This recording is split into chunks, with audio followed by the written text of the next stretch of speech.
Hi, this is Daisy with Line Dance Salt Lake, Utah. Are you ready to get your line dance on? Hi there, welcome to Step To It.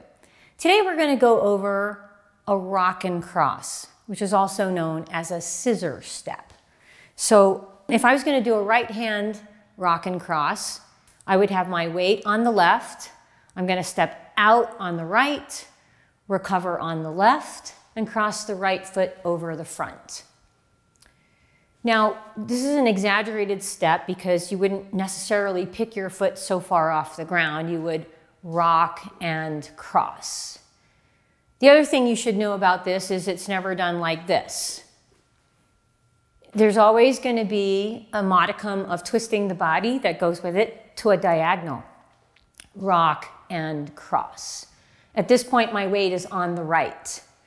If I was going to do a left rock and cross, it would be the same thing. I'd wind up at my left diagonal, rock and cross. Weight's on the left. So those are called rock and cross or scissor, depending on what the choreographer called it, but they're the same move, rock and cross. Hey, thanks for watching. You could be a line dance slut too. Like, subscribe, and share. See you on the dance floor.